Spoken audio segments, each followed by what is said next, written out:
साधना का अर्थ होता है कि अपने जीवन के अंतर निरीक्षण के साथ साथ क्रमशः अपने दोषों का परिमार्जन करते हुए परमात्मा के चरणों में प्रीति संपादन करते हुए शुद्ध जीवन व्यतीत करते हुए आंतरिक संतुष्टि के आनंद की अभिवृद्धि करने का कार्य इस साधना के द्वारा होता है। जो ये 2-3 बातें आपसे निवेदित की गई, अगर साधना शिविर में अथवा अपने घर में साधना करते हुए इनमें वृद्धि न हो तो समझना चाहिए कि पूर्व जन्म का प्रारब्ध बड़ा प्रबल है जो आपकी ग्रंथियों का उच्छेदन नहीं होने दे रहा। अथवा फिर यूं समझना चाहिए कि औपचारिकता की दृष्टि से साधना की जा रही है, अथवा यूं समझना चाहिए कि साधना का भी मशीनीकरण हो गया, क्योंकि एक बार जब मशीन लगा दी जाती है तब उसको विचार करने की आवश्यकता कहाँ होती है। जिस वस्तु के उत्पादन सामग्री के लिए वो स्थापित की जाती है उसमें से वो वस्तु बंद करके अपने आप निकलती है, उसमें से उसे कुछ विचार करना पड़ता नहीं, बस केवल चलते रहना है, चलते रहना है। तो केवल चलता रहना ही तो केवल साधना नहीं हो सकती। साधना के साथ में चलते रहने के साथ में विचार होता है, हमारी वृत्ति कहाँ टिकी हुई है इस पर विचार करते हैं, मन हमारा कितना शांत हुआ है इस पर विचार करते हैं। और भगवान श्री राम का ये रामायण का चिंतन व्यक्ति को बहुत ऊंचे स्तर पर ले जाता है। आप विचार करके देखें तो अधिकांश हम सभी लोगों का मन काम चिंतन में, काम चिंतन का अर्थ केवल सांसारिक विचार नहीं, काम चिंतन का अर्थ है कामनाओं का चिंतन। कोई न कोई छोटी मोटी कामना निरंतर व्यक्ति के भीतर चलती रहती है। और रामायण के का लाभ ये है कि काम चिंतन से हटकर सतत राम चिंतन में मानव का जीवन प्रस्थापित हो जाए, इस साधना का सबसे बड़ा फल। सबको स्मरण होगा, कुछ नए श्रोता हैं, अधिकांश पुराने हैं, 7-8 दिन से।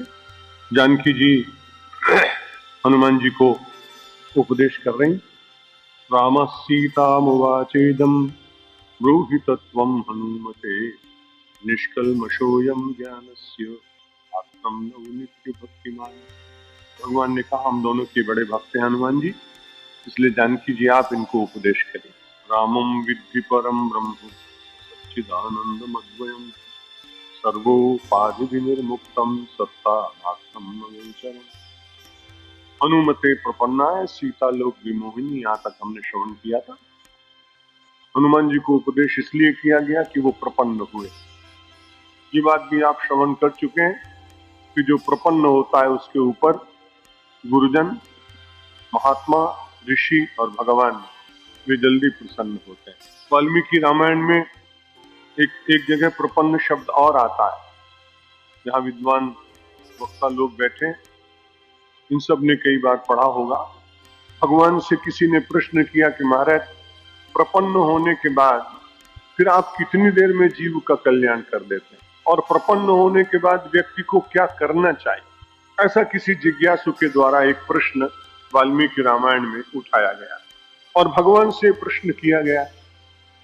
तो भगवान बड़े प्रसन्न हुए, उन्होंने कहा सकृतदेव प्रपन्नाय तवास्मैति च याचते अभयं सर्वभूतेभ्यो ददामि एतद्व्रतं मम। भगवान भी कोई न कोई व्रत करते हैं, सीखने की बात है।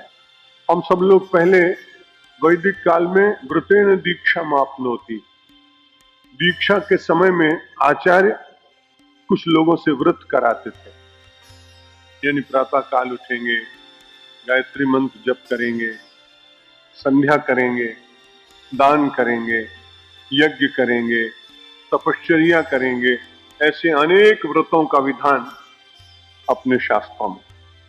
तो पहले से जब कोई व्रती हो जाता था तो अनेक प्रकार के व्रत लेने के कारण जीवन अपने आप ही अनुशासन में बंधा होता है।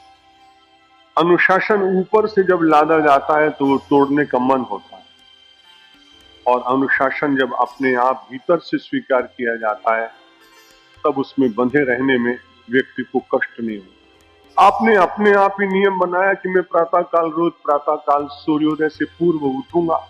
आपके परिवार के बहुत सारे लोग बहुत देर के बाद उठते होंगे, लेकिन आप बिल्कुल नियम से उठते हैं, घूमने जाते हैं, स्नान करते हैं, भगवान की पूजा करते हैं, ये व्रत आपने अपने आप लिया है कि मैं ब्राह्म मुहूर्त में उठूंगा, लेकिन किसी दिन आलस्य के कारण यदि आपको घंटा भर विलंब हो गया, आधा घंटा विलंब हो गया, तो अपने मित्रों को कहते हैं आज मेरा नियम टूट गया, आज जरा मेरा मन उदास है। क्यों उदास है?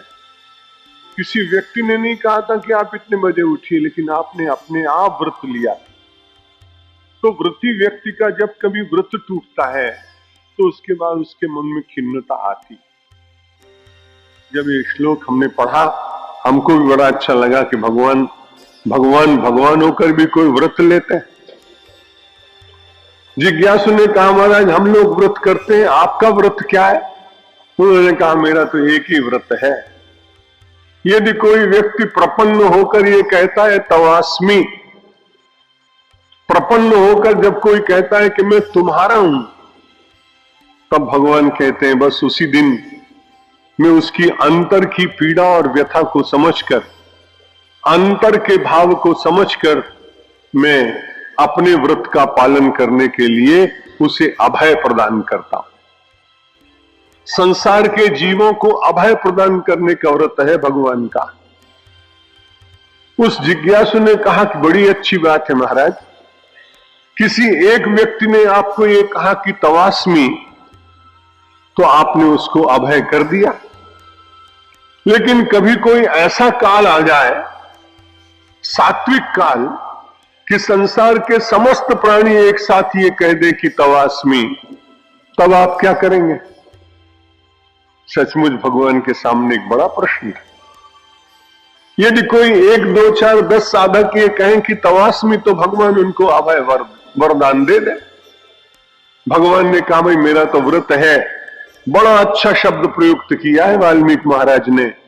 भगवान कहते हैं अभयम सर्वभूतेभ्यो, संसार के समस्त प्राणी यदि शुद्ध अंतःकरण से कभी ऐसा काल आ जाए कि वे सब के सब पुकार उठें, अमेरिका के लोग भी पुकार उठें, रशिया के लोग भी कहें, युगोस्लाविया के भी कहें, नाटो देश के लोग भी कहने लगे, भारतवर्ष के लोग कहने लगे, बांग्लादेश के लोग कहें तवास्मि, सारे संसार के लोग नहीं, समस्त भूतेभ्यः, चींटियों के मन में, हाथियों के मन में, सिंहों के मन में, त्रियोनि के पक्षियों के मन में, मानो किसी काल में ऐसी सात्विकता आ जाए और सब लोग कहें कि भगवान तवास्मि तवास्मि, हम आपके हैं, हम आपके हैं, तब आप क्या करेंगे? भगवान कहते हैं अभयम सर्वभूतेभ्यो, सारे संसार के प्राणियों को मैं अभय का वरदान दे दूं। ये भगवान की प्रतिज्ञा है, ये उनका व्रत है। इसमें भी प्रपन्न शब्द की बड़ी महिमा है और एक बड़ा ही अच्छा विचार दिया है इसमें, अनेक बार नहीं कहना पड़ता है। सकृत शब्द का संस्कृत में अर्थ होता है एक बार।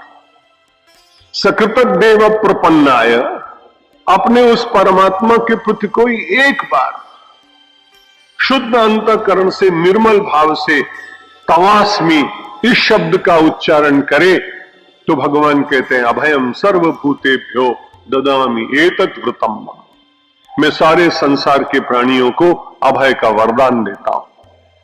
और विचार करके आप देखें तो मेरी अपनी व्यक्तिगत मान्यता के अनुसार संसार में जो अभय होता है वो संसार में सर्वोच्च आध्यात्मिक व्यक्ति होता है। क्योंकि आप जानते हैं भय कहां होता है? द्वितीयाद वही भयम भवति, जहां आप दूसरे की कल्पना करते हैं वहीं भय होता है। जहां प्रतिस्पर्धी सामने खड़ा हुआ भय लगेगा, जहां शासक है और शासित है वहां भय लगेगा, जहां शोषक है और शोष्य है वहां भय लगेगा। लेकिन आध्यात्मिक निष्ठा और उसकी सर्वोच्च भूमिका यह है कि जब वो अद्वैत में प्रतिष्ठित हो जाता है तो उसे संसार में अपने अतिरिक्त कुछ भिन्न दिखाई नहीं पड़ता। वैदिक संस्कृति की इसमें सबसे बड़ी महानता दिखाई पड़ती है कि हम सब लोगों ने भिन्नता में जीना तो स्वीकार किया है, लेकिन भिन्नता में हम अभिन्नता की खोज करते हैं। भेद में हम अभेद को मानने का प्रयत्न करते हैं, द्वैत में हम जीते हैं, लेकिन जीवन की आस्था अद्वैत की ओर निरंतर बनी रहती है। इसलिए भगवान कहते हैं उस व्यक्ति को मैं अभय बना देता हूं। जब अभय की सीमा पर पहुंचता है कोई व्यक्ति, तो उसके सामने यदि कोई तलवार लेकर भी खड़ा हो जाए, उसके प्राण भी समाप्त करने लगे, तो भी उसकी निष्ठा उसके भीतर जागृत रहती है, वो विचलित नहीं होता।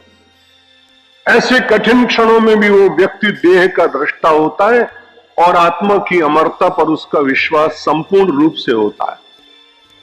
जिसका आत्मा की अमरता पर पूर्ण विश्वास होता है, उस व्यक्ति को कोई भयभीत कर नहीं सकता है।